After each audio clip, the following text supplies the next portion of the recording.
আমার নাম হলো অ্যাডভোকেট বাবুল রবি দাস।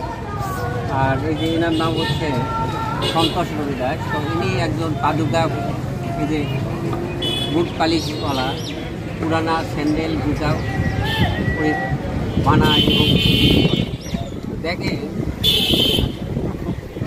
এই পৃথিবীতে সকল নাগরিকই কিন্তু সমান। এই লোকগুলো দেখবেন এই যে যারা বুট পালিশ করে, জুতা সেলাই করে, এদের এই জয়পুরহাট শহরের মধ্যে দেখবেন যে কোথাও তার স্থানীয় বসবাসের দোকানই নেই। তো এরা কি নাগরিকের বাহিরেই? আমরা মনে করি এরা নাগরিকের বাইরে না, সবাই নাগরিক। আমরা মনে করি এই ধরনের লোকগুলোর জন্য সরকার, তারপর পৌরসভা বা যারা সিটি কর্পোরেশন যারা আছে, তারা কি নির্দিষ্ট জায়গা কি বরাদ্দ দিতে পারে না? এরা দেখেন বর্ষা আসলেই কিন্তু এখান থেকে দোকান তুলে নিয়ে অন্য জায়গা থেকে, আবার দেখেন বর্ষার যখন পানি ছাড়ে দেয় তখন একটা দোকান দেয়। এটা কি এমন এমন এমন জীবন? এটা কি মানুষের জীবন বলেন তো? একটা বলা হয় আইনের ভাষায় যে সকল নাগরিক আইনের সাথে সমান, কিন্তু আসলে কি তাই আমরা দেখতে পাচ্ছি?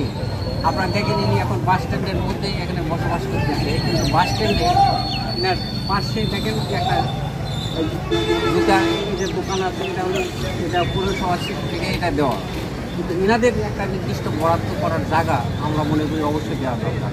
যেমন এখানে বাস আছে, ট্রাক আছে, বাস টার্মিনাল আছে, ট্রাক টার্মিনাল আছে, এখানে যে সিএনজি চলতেছে রাস্তার পাশে, সিএনজিদের একটা রাখার জায়গা আছে। এনাদের কি বসার জায়গা একটা নির্দিষ্ট করে দেওয়া যায় না? এটা কি আমরা প্রশ্ন করতে পারি না সরকারের কাছে? অবশ্যই আমরা মনে করি এই ব্যাপারে দুটা কথা আমরা এই সন্তোষের কাছ থেকে একটু শুনতে চাই। দুটা কথা বলে নিই। বলবো আমি আর কি, এই কাজ করতে করতে তো আমার কিন্তু ব্যয়ও নেই, ব্যয়ও নেই, কাজের কোনো মূল্যায়নও নেই। কেউ জীবন দামও দিবার চায় না। কালি করলে 10 টাকা 20 টাকা, এটা দিয়ে কি সংসার চলবে গুরু? চলবে না। আর বর্ষার জায়গাটাও আমরা ঠিকমতো পাই না, ড্রেনের আসে পাশে কানাচে করে থাকি। এবার কি জীবন চলে, ফ্যামিলি চলে, সোলফুল ম্যানেজ করা ফ্যামিলি না।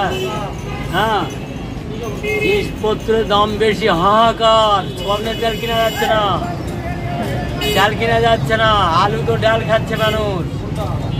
শসার আবাদ কম, আলু আবাদ বেশি। আমাদের কাজে নাই গুরু, আমরা কীভাবে চলবো? আমাদের বসার জায়গা নাই। আমাদের লোকগুলা যে কষ্ট করে, এই কষ্টর প্রতিফলগুলো কেউ দেখে না। খালি নির্বাচনে আসলে বাবু ভোট দিও, আমরা আছি তোমাদের পাশে, কিন্তু আমাদের খালি জ্ঞানের পাশে বসে থাকে। জীবনটা আমাদের কাটে গেল তার খুঁজতে কাজ হলো না।